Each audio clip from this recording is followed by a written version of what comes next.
Prolog Sekolah Masa Lalu. Di tahun 2222, di sudut yang temaram dan pengap, di lantai -20, gedung pencakar bumi, Museum Band Naskah Nasional, Sukardal membongkar-bongkar setumpukan berkas tua, naskah-naskah bawah tanah. Secara serampangan saja, dia menarik satu bundel naskah yang paling berdebu dan tampaknya paling lama sudah tak pernah disentuh oleh tangan manusia. Sambil mengibas-ngibaskan debu pada sampulnya, Sukardal melihat ada tempelan secarik pita kertas merah transparan dengan tulisan dan cap resmi pengelola museum. Cap bertinta merah kusam itu membuat Sukardal penasaran. Matanya langsung membaca amaran resmi di bawahnya. Dilarang keras membaca, apalagi memperbanyak dan atau menyebarluaskan bahan bacaan ini. Barang siapa yang tertangkap basah membaca, memperbanyak dan menyebarluaskan, apalagi mencoba menghayati dan mengamalkan isi dan maknanya yang jelas-jelas mengandung racun bagi pikiran dan perasaan, maka orang itu diancam hukuman wajib belajar di kamp reedukasi selama jangka waktu tak terbatas sampai ia menyatakan bertobat dan dinyatakan telah suci kembali isi otak dan hatinya dengan pembuktian surat keterangan bebas pikiran dan perasaan sesat dan surat tanda lulus ujian sidang dari Majelis Senat dan Guru Besar Lembaga Pewarisan dan Pelestarian Nilai-Nilai Luhur Bangsa sesuai dengan ketentuan Kitab Undang-Undang Hukum Pidana yang berlaku dan diberlakukan. Tertanda Badan Sensor Nasional. Amaran resmi itu malah membuat Sukardal kian penasaran. Cepat-cepat dia buka halaman pertama, halaman sampul dalam, dan dia baca judul berkas tua itu. Ternyata, judulnya sama sekali tidak sensasional, apalagi revolusioner. Judulnya cuma satu kata, agak asing dan samar-samar buat Sukardal kala itu. Sekolah. Dan Sukardal pun mulai membaca.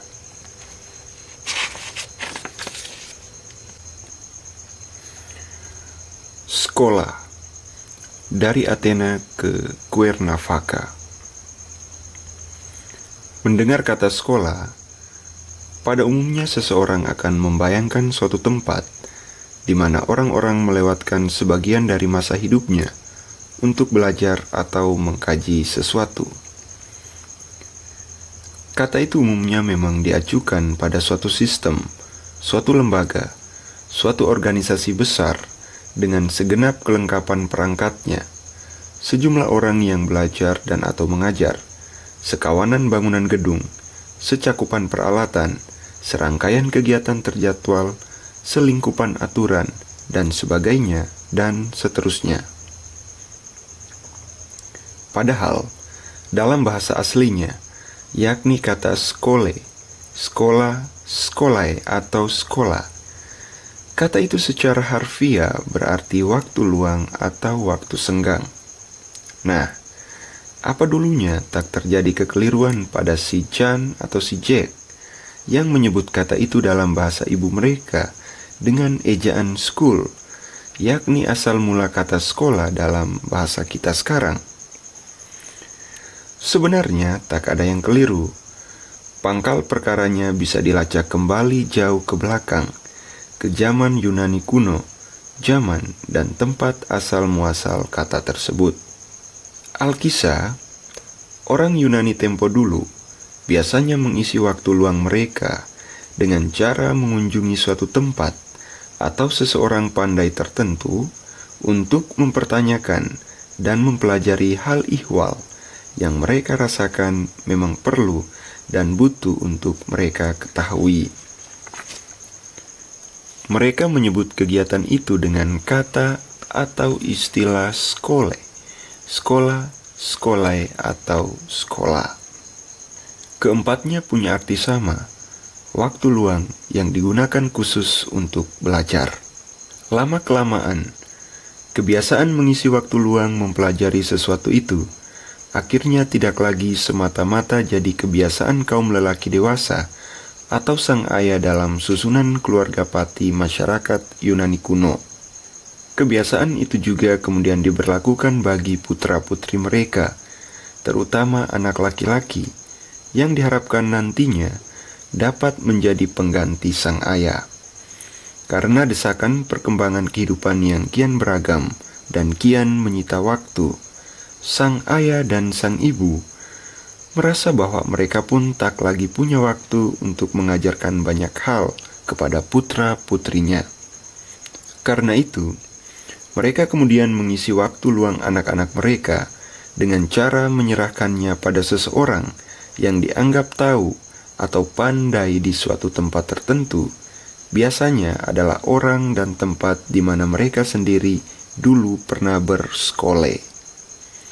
Di tempat itulah anak-anak bisa bermain, berlatih melakukan sesuatu, belajar apa saja yang memang mereka anggap patut untuk dipelajari, sampai tiba saatnya kelak mereka harus pulang kembali ke rumah, menjalankan kehidupan orang dewasa sebagaimana lazimnya.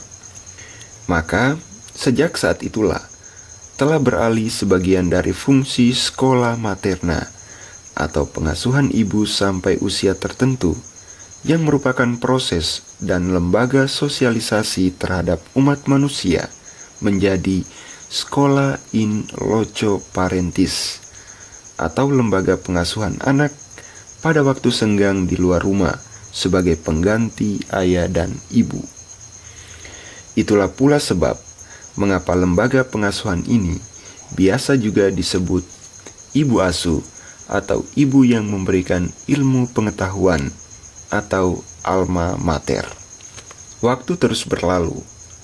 Para orang tua makin terbiasa saja mempercayakan pengasuhan putra-putri mereka kepada orang-orang atau lembaga-lembaga pengasuh pengganti mereka di luar rumah tersebut.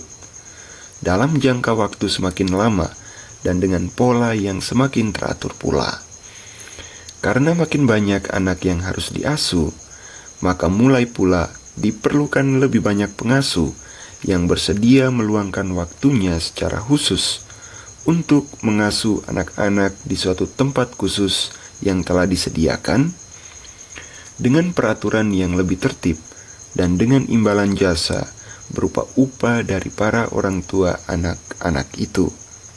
Adalah seorang Johannes Amos Comenius, Uskup Agung Moravia, melalui mahakaryanya yang kemudian dianggap sebagai Fons et Origo atau peletak dasar bagi ilmu pendidikan, tepatnya teori pengajaran, yakni kitab Didaktika Magna. Ia melontarkan gagasan pelembagaan pola dan proses pengasuhan anak-anak itu secara sistematis dan metodis, terutama karena kenyataan memang adanya keragaman latar belakang dan proses perkembangan anak-anak asuhan tersebut yang memerlukan penanganan khusus. Melanjutkan tradisi Comenius adalah seorang berkebangsaan Swiss, Johann Henrik Pestalozzi, pada abad ke-18, tampil dengan gagasan yang lebih terinci. Orang ini melangkah lebih jauh dengan mengatur pengelompokan anak-anak asuhnya secara berjenjang, termasuk penjenjangan urutan kegiatan, kemudian disebut mata pelajaran, yang harus mereka lalui secara bertahap naik. Juga pengaturan tentang cara-cara mereka harus melalui pelajaran tersebut pada setiap tahapan menurut batasan-batasan khas dan terbaku. Upaya yang kemudian dikenal dengan nama sistem klasikal Pestalozzi ini akhirnya menjadi cikal bakal pola pelajaran sekolah-sekolah modern yang kita kenal sekarang dengan penjenjangan kelas dan tingkatannya. sebegitu jauh. Sekolahnya masyarakat Yunani kuno pun menjadi suatu tradisi mendunia dengan berbagai keberagaman bentuk pengembangan dan penyesuaiannya di berbagai tempat. Memang, orang-orang Yunani kuno bukanlah bangsa pertama dan satu-satunya yang memulai tradisi sekolah.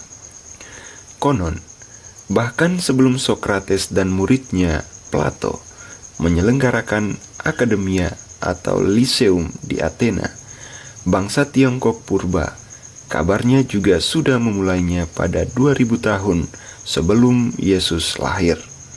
Dan konon, itulah lembaga sekolah tertua di dunia yang pernah diketahui sampai saat ini. Juga, kaum Brahmin India sudah membangun sekolah-sekolah Veda, mereka setengah abad sesudahnya. Sejarah pun mencatat bahwa hampir semua bangsa di dunia ini sesungguhnya memiliki tradisi pola pengasuhan anak dan lembaga persekolahannya sendiri-sendiri, tentu saja dalam ragam bentuk, sifat, dan sebutan yang berbeda-beda. Pun, nenek moyang kita di Nusantara memiliki tradisi serupa yang diwarisi dari tradisi anak benua India dan kemudian juga dari tradisi Jazirah Arab. Tetapi, untuk menjelaskan pengertian sekolah seperti yang kita kenal dan pahami dalam bentuknya yang umum saat ini, maka akar keberadaan dan kesejarahannya yang berpangkal pada tradisi Yunani kuno itulah yang mesti ditelusuri, yang kemudian kita warisi melalui tradisi sekolah-sekolah kolonial berkat kebijakan politik balas budi kaum sosialis humanis Belanda dan Inggris kala itu. Kalau begitu, mudah saja menerangkan bagaimana kiranya kata sekolah yang semula cuman berarti pengisian waktu luang, kini bermakna dan mewujudkan diri sebagai suatu sistem kelembagaan pendidikan yang kadangkala dan celakanya sekaligus diartikan sebagai wujud hakikat pendidikan itu sendiri. Kata itu mestinya memang dipahami dalam konteks kesejarahannya sebagai bagian dari keseluruhan perkembangan peradaban umat manusia, di mana lembaga itu mewujudkan diri. Kesadaran kesejarahan kontekstual inilah yang teramat penting untuk memahami dinamika semua lembaga kemasyarakatan kita, termasuk lembaga sekolah. Bagaimana sebenarnya ia mewujud pada saat ini sebagai hasil dari suatu perjalanan panjang di masa lalu, dan ke arah mana mestinya ia ditujukan untuk menghadapi masa depan yang sangat boleh jadi akan berbeda sama sekali. Eureka! Seru seorang kawan menirukan ungkapan sohor Archimedes. Untungnya, ia tidak sampai berbugil ria seperti si penemu hukum berat jenis benda itu. Ketika saya tanya, apakah gerangan yang sudah ditemukannya, ia cuman membacakan sepenggal kalimat dari salinan naskah deklarasi Cuernavaca 1971. Apakah kita sedang bergerak ke arah pendidikan yang diperluas dan menyusun rencana dengan gagasan bahwa perkembangan individu adalah suatu praksis, ataukah kita justru sedang menuju ke arah sekolah dalam arti yang sesungguhnya? Ya, jawablah. Ledeng, 2 Mei 1980.